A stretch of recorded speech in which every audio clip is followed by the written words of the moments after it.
Deuxième partie de l'Africa Newsroom. Je suis toujours avec Kabinet Fofana, analyste politique, Blaise Ndoumbe-Eyoum, psychothérapeute et chef d'entreprise, Emmanuel Nkozumwami, analyste économique et politique. Place au grand angle.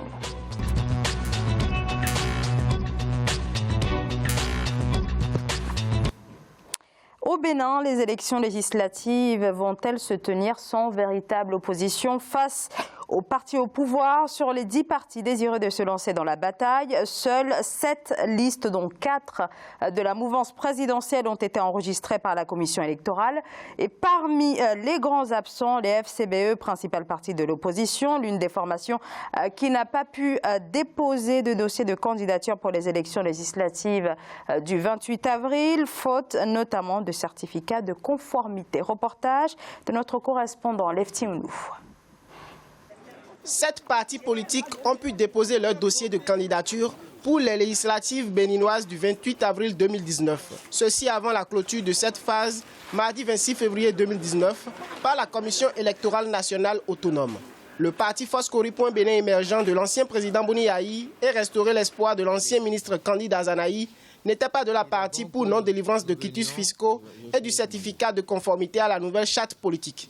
En excluant les partis d'opposition, le président Talon veut reconduire au Parlement les députés complices de la mort programmée de notre démocratie en leur épargnant une bataille qu'ils ont perdue de vieille date. L'exclusion des partis politiques de l'opposition de la course aux législatives alimente les débats. Les partis Union sociale libérale de l'homme d'affaires Sébastien Ajavon et le parti Foscori.Bénin émergent n'ont pas eu gain de cause devant la Cour suprême qu'ils ont saisie au sujet de la non-conformité de leur parti avec la charte politique. Les forces de l'opposition réaffirment leur attachement au processus démocratique en cours dans notre pays, disent haut et fort qu'ils participeront aux élections législatives du 28 avril 2019. Pour rappel, l'étude des dossiers de candidature pour les législatives s'effectue par la Commission électorale nationale autonome du 21 février au 6 mars 2019. Les partis USL et Union démocratique.Bénin Nouveau UDBN ont déposé leur dossier sans le certificat de conformité. Emmanuel Nkozumwami, on peut parler d'exclusion de l'opposition de ces élections législatives? Non, moi je n'accepte pas, si vous voulez, que les Africains, chaque fois qu'une disposition réglementaire ne les arrange pas, on commence à parler de complot. Ça, c'est le classique. Par ailleurs, la Commission électorale nationale autonome a bien donné un agenda à tout le monde. Il était connu. Les exigences avaient été exposées à tout le monde, c'était connu. Naturellement, c'est facile de dire, puisque nous n'avons pas eu le temps de nous organiser de façon à produire les documents obligatoires au moment de l'enregistrement et en préparation des élections. Donc nous avons été victimes d'une sorte de volonté de M. Talon de vouloir de poursuivre le pouvoir avec son assemblée à sa botte. C'est un raccourci. Deuxième élément qui me frappe dans cette affaire-là, je pense que le Bénin, c'est aujourd'hui en Afrique occidentale un modèle de démocratie depuis le départ de Mathieu Kérékou. C'est un modèle de démocratie. Soglo est arrivé, il a fait un mandat, il est parti. Ensuite, Kérékou est venu cette fois-ci dans le civil, il a fait 2 mandats, il a terminé. Il ne pouvait pas faire un 3e parce que la loi ne l'autorise pas. Et Boni Yayi est arrivé, a fait également ce que la Constitution exige. 2 mandats également. Nous sommes dans une construction que je pourrais qualifier d'aboutie de démocratie au Bénin. La Commission électorale nationale autonome, c'est une commission effectivement autonome, elle est indépendante. Elle est composée de magistrats sérieux et solides. Donc maintenant, si les partis n'ont pas pu être prêts pour déposer leur parti, se faire enregistrer à temps afin de préparer les élections législatives viennent, moi je dirais qu'il n'y a qu'un conseil, c'est de créer, on le disait tout à l'heure à propos de la Guinée, d'avoir des coalitions solides. De toute façon, pourquoi les Africains pensent que pour gagner les élections, il faut qu'il y ait des partis politiques? À chaque fois qu'il y a une élection qui s'annonce, vous avez 70 candidats, 70 partis politiques différents. Comme si un parti politique devenait une sorte de passeport pour arriver à gagner un siège quelque part. Donc moi je pense qu'il faut au Bénin, comme dans d'autres pays où nous aurons des élections ou législatives ou présidentielles, que les gens commencent à être sérieux avec les institutions de leur pays. Et ce qui est important aujourd'hui, c'est vraiment la sécurité, le respect des institutions et le respect de la souveraineté aussi des États et des institutions qui se mettent en place. Cabinet Fofana, alors Emmanuel Kouzoumoumi dit finalement que pourquoi l'opposition émet comme ça des doutes sur le pouvoir qui serait à la manœuvre pour les empêcher de participer à ces élections. Mais est-ce que le fait aussi que la plupart des partis qui ont été exclus de cette participation aux élections fassent partie de l'opposition, c'est pas quelque chose quand même qui jette un petit peu le doute? Oui, mais à part le fait que 4 sur les 7 partis politiques qui devront aller aux élections soient de la mouvance présidentielle, il faut faire remarquer que le fameux sésame, notamment le certificat de conformité avec la charte des partis politiques, a intervenu que 20 jours avant la date butoir. C'est-à-dire que vous ne pouvez pas, au départ, dire que voilà, voici les conditions et faire intervenir une nouvelle disposition, parce que c'est en fait ce dont les partis politiques, la dizaine de partis qui avaient déclaré l'intention de participer aux élections avaient réuni les documents, les documents qu'il faut. En fait, c'est le calendrier qui était extrêmement serré, qui laissait finalement peu de possibilités aux 20 jours seulement avant la date butoir, ça n'a pas permis à tous les partis politiques de se mettre en conformité du fameux sésame. Mais à part cela, ce qui est quand même évident, c'est que aujourd'hui, ce dont il est question, c'est que les partis politiques d'opposition ne peuvent pas aller, disons, à une élection législative qui est quand même une élection nationale. Ça remet en cause, d'une certaine manière, disons, la légitimité ou, disons, tout le sérieux qu'on peut porter à une institution comme le Parlement. Si elle est monocolore, principalement composée de partis politiques qui vont de la mouvance présidentielle, ça porte une forme de discrédit à la nouvelle assemblée qui va être mise en place. Blaise Ndoumbéhim, alors effectivement, ça pose aussi la question de l'existence même des partis et de l'avenir de ces partis de l'opposition béninoise. Comment cette opposition va pouvoir continuer de peser si elle n'est pas représentée finalement à l'Assemblée nationale? Alors il y a juste une partie de l'opposition qui a ce problème, mais il est évident... Mais on parle quand même des FCBE. Oui, il est évident le principal parti de l'opposition. Il est évident qu'il y a des leaders importants, notamment l'ancien président Yayi Boyi, dont le parti... Et si on revient un peu plus loin, on sait que le fils de Yayi Boyi, non pas le fils de Yayi Boyi, le fils de Soglo avait eu quelques problèmes aussi dans l'opposition par rapport à cette mairie de Cotonou, ce qui était déjà des velléités posées par le président actuel.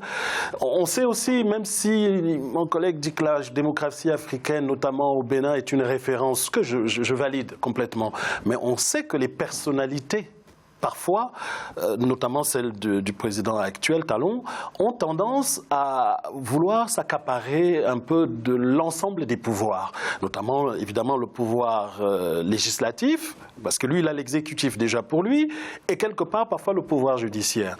Et dans ces velléités de récupérer comme ça l'ensemble des pouvoirs pour imposer une politique qui est la sienne, tant mieux, ils supportent moins les contestations de l'opposition.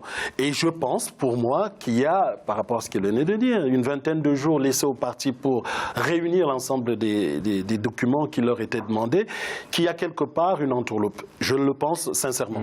Et si cette entourloupe a été mise en place, elle était à dessein. C'était d'éliminer d'une manière stratégique un certain nombre d'opposants, de partis d'opposition forts, je l'ai dit, par les personnalités qui la composent, et donc de continuer à garder l'entièreté du pouvoir. C'est dangereux, je le pense, pour un pays qui reste une référence pour les autres pays africains en termes de démocratie. On a vu des changements apaisés, bien qu'il y avait des tensions parfois entre les personnalités, notamment la personnalité de Yayi Boyi et celle de Talon. Au moment du changement de la passation de pouvoir, on a vu qu'il y avait des tensions énormes, mais les institutions béninoises ont garanti cette passation de pouvoir. On espère que la suite qui arrivera, notamment ces élections législatives, d'ailleurs il le dit, le candidat de l'opposition dans le message, qu'ils iront quand même. Donc c'est une crise qui est née, et c'est pas rien. C'est une crise à laquelle le président Talon devra faire face, parce que son opposition, l'une des plus importantes, lui tiendra tête.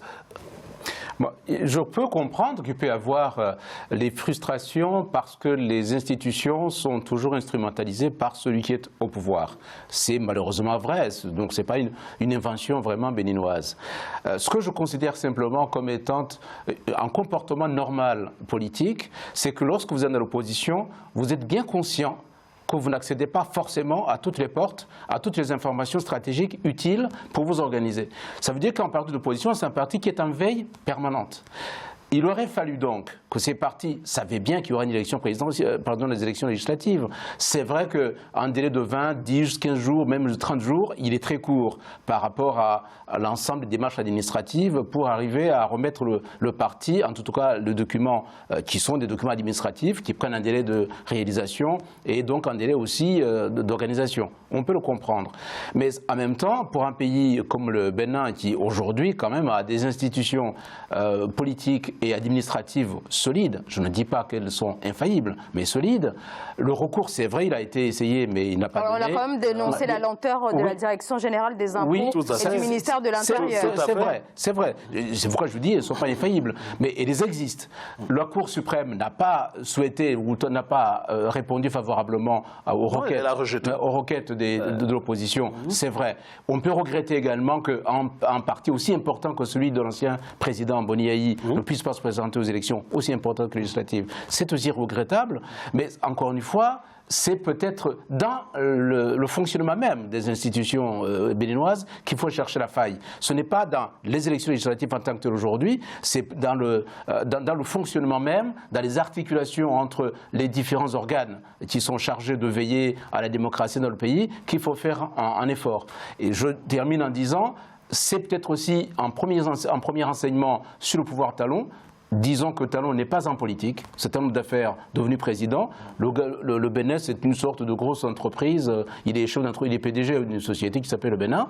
Il fonctionne comme ça. Dès le départ, il a démarré comme ça. Il a démarré comme ancien d'administration dans son gouvernement. C'est vrai, ça on le connaît. Autrement dit, lorsque vous connaissez déjà le comportement de la personne, qui a été élu de façon incontestable, mais qui a un comportement, qui a un mode de fonctionnement un peu quelque peu réglé à son rythme à lui et non au rythme des institutions, connaissant bien les retards, les dysfonctionnements, etc., c'est anormal. Donc l'opposition doit plutôt dénoncer les mécanismes de fonctionnement qui ne sont pas adaptés à la démocratie telle qu'elle doit fonctionner, et non pas seulement se lever lorsque les élections commencent à poser problème. Non, mais elle le dit, l'opposition, justement. Elle fait part de cette disposition qui a été mise à dessein pour l'empêcher. On le sait, c'est un document qui n'est pas essentiel en soi dans le processus de présentation des documents face à la commission de validation de cette élection. Oui, mais c'est un document qui a été à dessein mis pour empêcher un certain nombre de partis. C'était très calculé, c'est stratégique. Oui, tout à fait. Dans ce cas, les élections irrégulières, comme ça peut être le cas d'ailleurs, si les partis importants, pour des raisons d'agenda ou pour des raisons de dissimulation d'informations, ou tout au moins peut-être de comportement quelque peu illicite, ils ont tout à fait la possibilité de saisir la Cour suprême. C'est ce qu'ils ont fait. Même après les élections, de façon à annuler les élections. C'est arrivé. Oui, mais l'exemple est unique. Je suis d'accord, l'exemple est unique, c'est arrivé au Kenya, mais une élection qui s'est passée après combien de batailles, combien de morts au Kenya, en Gambie, il n'y a pas eu de mort au Kenya. Mais ça, c'est pour le deuxième cas. La deuxième élection. Je parle de la dernière élection présidentielle au Kenya. Une élection présidentielle qui a été invalidée. Justement parce qu'il y avait des soupçons de tricherie ou des irrégularités de l'élection. C'est très exceptionnel, je vous l'accorde. Donc on peut imaginer aussi que, pourquoi pas, le Bénin, dans le cas qui nous intéresse, parce qu'effectivement, exclure des élections législatives des partis importants de l'opposition, ça n'est pas régulier sur le plan démocratique. Ça n'est pas régulier. Donc cette élection peut être absolument contestée et donc annulée. Mais non, c'est aux Béninois plutôt d'activer la voie juridique pour arriver à annuler l'élection qui est irrégulière, ce qui d'ailleurs ils ont essayé de faire du côté de la Cour suprême qui n'a pas voulu valider, ok. Mais si les élections ont lieu alors que les partis importants n'y ont pas participé, effectivement, dans ce cas, l'élection devait être annulée. Oui, mais le problème, c'est que le président au pouvoir a mis en place ce système pour cela. Et si la Cour constitutionnelle, qui est un autre penchant du pouvoir, qui devait être le pouvoir judiciaire, et donc faire force et barrage à ces velléités présidentielles de modifier ou de cadrer l'élection telle qu'elle le veut, si elle avait fait par avant, les choses seraient peut-être meilleures. Mais aujourd'hui, on voit bien qu'il y a un blocage tel que si cette difficulté n'est pas levée, le Bénin rentre dans une crise sans précédent. C'est un risque, absolument. Blaise Ndoumbe-Youm parle d'une crise finalement qui pourrait sans doute peut-être se durcir si jamais ces élections sont maintenues et si jamais cette opposition n'est toujours pas autorisée à se présenter à ces élections. Absolument. Avant d'ailleurs de parler de crise, ce qui est quand même contradictoire dans cette approche, c'est que ces partis politiques ont été acceptés comme des formations politiques dûment constituées. Donc je ne comprends pas pourquoi l'on ferait intervenir une nouvelle disposition qui parle de conformité à la charte des partis politiques, alors que c'est des partis et un quitus fiscal. Qui ont un quitus fiscal, qui ont un agrément donc reconnu par le ministère de l'administration du territoire, et puis qu'on parle tout de suite d'un certificat de conformité. Et comme les confrères l'ont dit, c'est que les élections législatives sont quand même des élections importantes. On parle d'un comeback de Yahi Boni. Empêcher une formation politique d'avoir des représentants au niveau de l'Assemblée, c'est le plus gros coup qu'on puisse faire à ce parti. Absolument. Alors, pourquoi arriver là alors qu'on présente ce pays comme étant une Russie démocratique avec des institutions importantes et fortes qui sont respectueuses de la loi et de toute la pratique démocratique? Ça fait un gros coup que de ne pas voir ces partis politiques d'opposition participer à une élection aussi importante. Et ça pourrait éventuellement être la cause d'une possible crise politique qui pourrait fortement affecter cette image politique d'un pays démocratique que ce pays a quand même réussi à bâtir en Afrique de l'Ouest. Emmanuel Kouzou-Moami. Moi, je suis quelque peu légaliste. Je crois qu'il faut que nous soyons mûrs pour accepter les institutions. Je veux dire les accepter telles qu'elles fonctionnent. Maintenant, des dysfonctionnements de cette nature, autrement qui sont de nature à fausser le jeu démocratique des élections aussi importantes que les législatives, ou les sénatoriales, ou la présidentielle, ce sont des éléments qui sont susceptibles de générer une crise politique grave, même dans les violences, qui peuvent être consécutives à ce type de crise. Deuxième chose, c'est un moyen aussi de tester la capacité à faire fonctionner des institutions indépendantes. Je pense à la Cour suprême, comme je pense aussi à la Commission nationale électorale autonome, s'agissant du Bénin. Ces deux institutions-là sont importantes dans les élections. Maintenant, si d'aventure les élections du 28 avril se déroulaient sans les partis importants d'opposition, si c'est des petits partis qui sont créés pour la circonstance, ça c'est notre affaire. Mais des partis importants d'opposition, s'ils ne parvenaient pas effectivement à participer à ces élections-là, il n'y aurait qu'une solution, c'est la dissolution des élections elles-mêmes. Alors, le président ne le fera pas parce qu'il aura obtenu sa majorité législative comme il le souhaite. Dans ce cas, nous entrons dans un bras de fer purement juridique, à savoir on reconnaît, on reconnaît pas. Légitimité de cette Assemblée. N'oubliez pas le coût d'une organisation d'une élection. En Afrique, vous êtes économiste, vous savez aussi. Donc le tout n'est pas de l'organiser. Même quand on fait des recours derrière, on sait également que quand on veut même les annuler, le coût que ça prend pour les budgets nationaux qui sont déjà en souffrance quand il faut organiser ce type d'élection, c'est prendre des risques énormes. Donc il vaut mieux résoudre ces problèmes en post-crise, éviter qu'il y ait une crise telle qu'on est en train d'y aller. Moi, je ne vois pas comment ils vont l'éviter. Si le président se conforme à ce qu'il va dire comme étant ce que vous êtes légaliste, donc ce que la loi prévoit, mais si la loi ne prévoit que ce que l'on veut, contrairement à ce que l'on pourrait mettre en place pour que tout le monde participe au jeu électoral à parts égales, si on part toujours en faussant les dés, on revient à ce système qu'on retrouve partout dans nos pays africains où celui qui est au pouvoir s'organise, même si on dit qu'il faut durer, mais s'organise systématiquement pour gagner. Et quand bien même il demande aux autres de respecter la loi fondamentale, il est parfois le premier à la modifier dans son intérêt. Alors il faut arrêter. Il ne faut pas demander aux autres de respecter la loi que vous organisez dans votre intérêt et empêcher que ces autres puissent aller dans un combat légal avec vous. C'est un risque qu'on comprend, c'est un risque qu'on comprend. En fait, nous avons des élections à deux étages. étages. Premier étage, les élections législatives. Deuxième étage, l'élection présidentielle. Il faudrait que les Béninois peut-être profitent de ce moment-là, de ces dysfonctionnements pour les élections législatives, d'une part pour dénoncer le dysfonctionnement des institutions, ce qui n'est pas normal, et en même temps commencer peut-être à préparer la présidentielle dans le cadre justement du respect des institutions, et le président peut être aussi accusé d'être celui qui a manipulé les institutions, et dans ce cas-là peut-être faire les élections 2020, enfin l'élection présidentielle prochaine comme étant une sanction de ce type de dysfonctionnement. Merci à tous les trois pour ce décryptage. On marque une très courte pause et on se retrouve dans quelques instants.